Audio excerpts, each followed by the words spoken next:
Alors salut à tous, dans cette vidéo on va faire une animation plutôt cool, regardez, on va avoir un SVG comme ça qui se remplit tout seul, enfin on a l'impression qu'il se remplit tout seul, qui va se dessiner plutôt tout seul.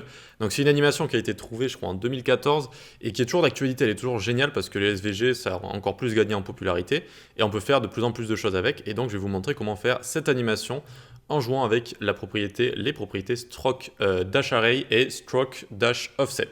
Allez on y va. Ok, donc on se retrouve ici dans le code. Alors on voit qu'on a un gros chemin ici, un pass. Alors je vais vous expliquer tout ce qu'il y a décrit ici. Tout d'abord là, j'ai donc enlevé le style CSS et le peu de JS qu'il y avait pour qu'on redémarre à zéro. Donc là, vous voyez, on a juste notre SVG move comme ça, qui est là, d'accord, mais qui n'est pas animé. Alors on a ici une balise SVG. On a dedans donc une width et une height. Ça va être, si vous voulez, il faut s'imaginer un rectangle autour de notre mot, d'accord? Donc c'est là où est imprimé notre chemin. Qu'est-ce que c'est que le chemin? Le chemin, c'est un ensemble de points, de coordonnées pour dessiner notre SVG, d'accord? Les coordonnées vont être reliées entre elles de manière différente, donc soit elles vont être toutes droites, soit elles vont être avec des courbes de Bézier, etc., etc. Ce qu'on a en haut encore, donc là, oui, c'est la viewbox, ok. Fill none, fill ça veut dire remplir. None, donc on n'a pas rempli. C'est pour ça que les lettres sont creuses comme ça. Et on pourrait mettre ici fill black par exemple. Et on aurait les lettres qui seraient pleines comme ça, d'accord? Mais je vais vous montrer que pour notre animation, il faut avoir notre fill none, enfin ça rend mieux en tout cas. Ça rend mieux de juste peindre les bordures. Ensuite, qu'est-ce qu'on voit encore ici? On voit stroke est égal black et stroke width est égal 5. Stroke, c'est le coup de crayon, si on veut, en anglais. Donc, c'est la couleur du coup de crayon qui a dessiné voilà, les lettres. Enfin, c'est comme ça que moi, je m'en souviens bien. Donc, on a utilisé un crayon noir, si vous voulez, voilà, pour dessiner les lettres. Et ensuite, stroke width, c'est la largeur. Et là, c'est 5 pixels de largeur. OK pour ça? Donc, voilà, on a tout ça. Donc, pour faire cette animation, c'est mieux d'avoir un fill none sur notre SVG. Et ensuite, il faut qu'il y ait un stroke et donc une stroke width également. Voilà. Une fois qu'on a tout ça, on va encore s'intéresser à une petite chose. Dans ces coordonnées, donc si vous n'avez jamais vraiment encore vu de SVG, ça peut vous paraître vraiment, ça fait peur, tous ces chiffres-là. Mais il y a quelque chose qu'on peut repérer, notamment ici, il y a un M. M, ça veut dire le début, ça veut dire move to, d'accord? Et si on fait CTRL H ici, alors j'espère que vous y voyez assez bien sur les portables. Alors je vais essayer de grossir un peu. Hop, alors, on a un M ici, j'ai fait CTRL H pour repérer tous les M de notre site. Donc on voit qu'il y en a un ici, un autre ici, donc 1, 2, 3, 4, 5, et donc il y en a 5, et on a 4 lettres ici. En fait, il y en a un pour chaque lettre, donc un pour M, pour V et pour E, et pour le haut, il y en a deux. Il y en a un pour le cercle en haut et un pour le cercle au milieu. Donc en fait, un move to, c'est là où on va démarrer le coup de crayon. Imaginons, alors là je ne sais pas vraiment où il démarre, mais imaginons le M, on le démarre d'ici à gauche, hop, et donc c'est là que ça va démarrer et que ça va commencer à dessiner notre SVG. Pour notre haut, pareil, et voilà, le inner circle, donc à l'intérieur, ça va démarrer ici, hop, à l'extérieur ici, et etc. D'accord? Donc à chaque fois un M, c'est un début de chemin, c'est un début de chemin, donc c'est un M move to. Et donc on a, donc je vais rebaisser quand même ça, voilà. On a les M qui sont importants et les Z également. Les Z, c'est une fin de chemin, d'accord? Donc M pour commencer, Z pour finir, et donc c'est normal, on a 5 Z vu qu'on a 5 M. Donc on va avoir nos 5 chemins qui sont tous réunis dans le même pass. D'accord? Donc vous pouvez l'avoir, des fois, vous avez plusieurs passes pour faire à chaque fois, voilà, pour chaque chemin, un élément pass différent. Ou alors, vous pouvez avoir un pass complet comme ça, avec tous les chemins qui sont dessinés un par un ici. On les dessine et on les ferme comme ça. Voilà, j'espère que c'était assez clair. On va pouvoir passer directement au style. Donc, on vient ici. Hop, je vais grossir un peu. Hop, hop. Alors, déjà, on va prendre sélecteur universel, margin padding 0, margin padding 0. Donc là, on fait juste les petites caractéristiques. Box sizing, border box. Ça sert à prendre en compte la bordure et le padding dans le calcul de la hauteur et de la largeur. C'est toujours bien à mettre au début, ça. Hein. Vous prenez l'habitude de le mettre pour avoir des meilleurs affichages en général. Ensuite, 8, on met 100 VH au body parce que de base, il n'a pas de hauteur. Le background, on va lui mettre F1, F1, F1, c'est une sorte de blanc cassé. Voilà pour ça. Ensuite, donc, on va avoir notre classe icon.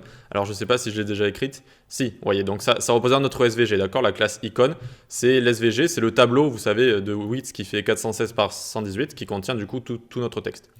Je bégaye un peu, dis donc. Bref, donc on vient ici, position absolute, top 50%, left 50%, on utilise la technique pour le centrer. Et ensuite, donc, pour vraiment bien le centrer, transform translate, moins 50% de sa largeur sur X, moins 50% de sa hauteur sur Y. Ok, très bien. Donc là, normalement, on devrait avoir notre texte qui est ici au milieu. On peut même le monter un petit peu. Regardez, donc on va mettre à 40% du top au lieu de de 50. Voilà, il est bien face à nous. OK. Maintenant, donc, qu'est-ce qu'on va faire? Allez, on va commencer par point icône ici, pass. Ou alors, on peut, vu qu'on n'en a qu'un seul pass, on peut directement aller le prendre comme ça, d'accord?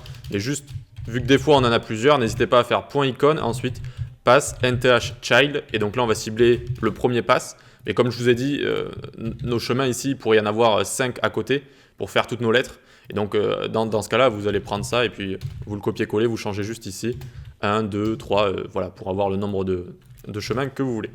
Bref, donc là, on a ciblé le premier chemin. Maintenant, on va utiliser notre première propriété intéressante qui est stroke-array. Et on va commencer par 10 pixels pour bien comprendre la propriété. Et donc là, qu'est-ce qui s'est passé? On va avoir à chaque fois un écart de 10 pixels, puis 10 pixels pleins. Un écart de 10 pixels, puis 10 pixels qui seront dessinés, etc. etc. C'est ça que ça veut dire dash-array. C'est ça crée voilà, des écarts comme ça avec à chaque fois un plein, un vide, un plein, un vide, un plein, un vide. Voilà. Ok, donc là, vu qu'on l'a mis pour notre pass, et que notre pass, il contient nos 5 lettres, d'accord? Eh bien, pour nos 5 lettres, à chaque fois, ça a fait des petits tirés, voilà, des petits tirés. Et vous savez que le haut contient deux chemins, donc il y en a un pour le contour et un pour le milieu. Voilà, donc c'est ça que ça a fait, super. Et on va avoir une autre propriété. Alors ici, je vais la mettre peut-être à 50. 50, voilà. 50, on voit que ça fait des tirés comme ça, des pointillés. C'est ça que je cherchais, des pointillés. Et maintenant, on va comprendre une propriété stroke-offset cette fois. Offset, ça veut dire décalage. Alors, elle va être un peu plus difficile à comprendre. À la limite, il faudrait que je mette les deux à côté comme ça pour directement comprendre. Alors, vous allez voir que je vais rentrer une valeur et en fait, ça va décaler les pointillés de la valeur que j'ai rentrée. Imaginons, voilà, regardez celui-là, là. Alors plutôt, allez, celui-là, ce tiré-là, ce trait noir. Si je mets 50 pixels à dash offset, ça va, tac, le décaler, le faire tourner de 50 pixels. Regardez, 50 pixels, hop, vous voyez que ça a tourné en fait, d'accord? Donc maintenant, le tricks, la petite manipulation à faire, ça va être de mettre un dash array ici, qui soit égal à la longueur totale de notre pass, pour qu'en fait ça crée un pointillé qui soit aussi grand par exemple que la lettre M. Du coup, la lettre M, elle va disparaître entre guillemets. Ok, donc maintenant on va venir à stroke-array ici et on va manipuler un petit peu. On va faire nos petits tests, regardez, 100 pixels. Hop, ok, ça se décale. On va relier ici 200 pixels. Ok, 300, vous allez très vite comprendre. À un moment, en fait, les pointillés vont être si grands que on ne va plus les voir. Et là, regardez, ça commence déjà. Ça commence, là le M, il lui manque plus que le bas du M à créer, d'accord? Donc ça veut dire qu'on a un pointillé qui fait tout le noir ici, puis un pointillé blanc, d'accord?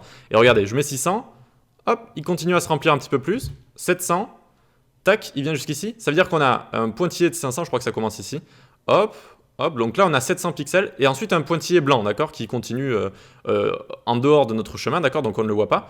Et là, à partir de 800 à mon avis, hop, et donc 900 à peu près, tac, on a réussi à faire donc un pointillé noir vu qu'on a tout le chemin, et ensuite il y a un pointillé blanc mais on ne le voit pas, d'accord? Donc on va mettre à 1000 pixels comme ça, voilà, on est sûr que c'est bon. Donc du coup là on a un pointillé noir puis un pointillé blanc qu'on ne voit plus, donc notre lettre est complètement couverte. Alors vu que le M c'est le chemin le plus grand, vous voyez, vu qu'il a plus de courbes que les autres, alors tous les autres à 1000 pixels aussi, voilà, on a fait des pointillés exactement comme pour le M ici. Et maintenant on va décaler du même nombre ici, donc de 1000 pixels. On va faire un décalage de 1000 pixels en fait. Ça va les pousser et du coup on va voir la partie blanche du pointillé. Ok? Allez, si vous n'avez pas encore compris, vous allez comprendre. Maintenant on va faire une petite animation. @keyframes, on va l'appeler anim. Et elle va aller jusqu'à stroke-offset 0. Donc on va ramener notre décalage à 0. Ça va faire revenir finalement notre pointillé noir, là où il était. Voilà, il prenait toute la lettre, vous savez. Donc là il va revenir là. Ok, donc on vient ici maintenant lui mettre l'animation. Hop, on met d'abord le nom de l'animation qu'on a appelé anim. Ça va durer, on va lui mettre 4 secondes, tiens, au début, et de manière is. Is, ça veut dire lent au début à la fin, rapide au milieu. Et donc on voit que ça fonctionne, mais il va y avoir un petit problème là. Vous voyez qu'après, ça disparaît. Pourquoi? Parce que quand on met une animation avec keyframes, en fait, ça revient au début, à la fin de l'animation. Mais on a une petite valeur pour ça. On a forward, ça veut dire reste à la fin, reste avec tes valeurs de fin, c'est-à-dire stroke-offset 0. Ok, donc ce qu'il faut comprendre ici, c'est que donc d'abord on fait un pointillé noir pour qu'il prenne toute la lettre M, l'intérieur du O, le V, etc., etc. et l'extérieur du O également. Donc ça va être un pointillé noir qui va vraiment prendre au moins toute la longueur du chemin de chaque lettre. Au moins toute la longueur, ça peut être supérieur, là 1000 par exemple c'est supérieur pour V, E et O, mais voilà, tant que c'est supérieur, ensuite vous pouvez mettre autant que vous voulez. Voilà, c'est juste que ça va se faire plus rapidement, vu que vraiment le dash offset en fait il va être plus rapide parce qu'il va pousser de plus loin en fait si on veut. Du coup regardez, ça va être plus rapide, donc ensuite vous gérez avec la durée de l'animation pour le faire plus ou moins rapide. Voilà. Donc on crée un pointillé, on le pousse pour le faire disparaître. Donc regardez, si on ne met pas l'animation, il disparaît.